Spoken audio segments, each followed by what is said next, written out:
22 अप्रैल को जो आतंकी आक्रमण हुआ भारत के ऊपर, सिर्फ निहत्थे सैलानियों पे नहीं हुआ, भारत के ऊपर हुआ, उसका बदला लेने के लिए और पाकिस्तान को ये सबक सिखाने के लिए कि अपने देश में आतंकियों को पनाह देने का वो सिलसिला बंद करें, भारत सरकार को न सिर्फ कांग्रेस पार्टी ने लेकिन संपूर्ण देश ने पूर्ण समर्थन दिया था और आज भी देते हैं। और हमारी सेना ने कर दिखाया, जो आतंकी ठिकाने थे उनको ध्वस्त किया। हम सबको बड़ा फ़ख्र और बड़ा नाज उसके ऊपर है।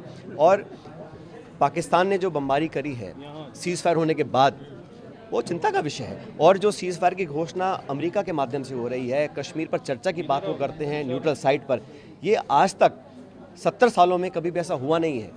तो हम चाहते सरकार अपना मत स्पष्ट करे कि द्विपक्षीय अगर मामला चल रहा है, हमारी सेना को छूट दिया सरकार ने एक्शन लेने के लिए और हम लोग ले भी रहे हैं, उसके बाद अगर सीज़ फायर की बात भी होती है तो वो अमेरिका के माध्यम से क्यों हो रही है।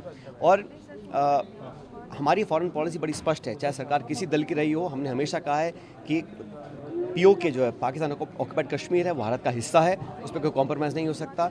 और कश्मीर मुस्लिम पर उसका अंतर्राष्ट्रीयकरण करना ये कभी एक्सेप्टेबल नहीं है। ये हमारा मसला है, इसको हम निपटाएंगे। लेकिन अब जो इंटरवेंशन साफ दिखाई दे रहा है अमेरिका का, वो मैं समझता हूँ उस पर सरकार को अपना पक्ष रखना चाहिए। चूक होगी सरकार से, आप इसीलिए आप चाहते हैं विशेष सत्र हो, तो विशेष सत्र के अंदर ये बात आप रखेंगे। 1994 में कांग्रेस सरकार ने एक सर्वदलीय बैठक बुलाकर पूरी पार्लियामेंट ने एक स्वर से कहा था कि पाकिस्तान अधिकृत कश्मीर भारत का हिस्सा है, उसे वापस लेना चाहिए 1994 में।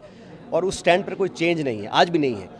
लेकिन जिस प्रकार की चर्चाएं हो रही हैं पिछले 24 घंटे में, और हम तो चाहते हैं कि जो भारत की एकजुटता है, भारत में सभी दलों ने मिलकर सरकार का समर्थन किया पाकिस्तान और आतंकवाद के खिलाफ, वो समर्थन दुनिया को दिखे, 200 मुल्क दुनिया के देखें कि भारत एकजुट है। और प्रधानमंत्री जी को सब दलों को कॉन्फ्रेंस में लेने का काम करना चाहिए, एक ऑल पार्टी मीटिंग बुलानी चाहिए, एक स्पेशल सेशन बुलाएं इस पूरे मुद्दे पर, पहलगाम की घटना के ऊपर जो हम लोगों ने एक्शन लिया उसके ऊपर, और जो सीज़ फायर हुआ उस पर एक चर्चा होनी चाहिए। और सदन के अंदर बैठकर हम सब एक साथ बैठकर एक स्वर में बात बोलेंगे तो पूरी दुनिया हमारी बात को सुनेगी। इंदिरा जी को याद करना चाहिए, 50 साल पहले जब भारत इतना शक्तिशाली नहीं था, उस समय अमेरिका ने चेताया था इंदिरा जी को कि हम 7वां बेड़ा भेजेंगे बे ऑफ बंगाल में, लेकिन बावजूद उसके उन्होंने राष्ट्रीय हित को सर्वोपरि रखा और अपने लक्ष्य की प्राप्ति करी थी।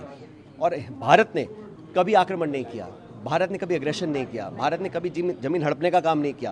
लेकिन भारत की जो संप्रभुता और एकता पर अगर चैलेंज आता है तो भारत को उस जुबान में जवाब देना भी आता है, ये इंदिरा जी ने दिखाया था।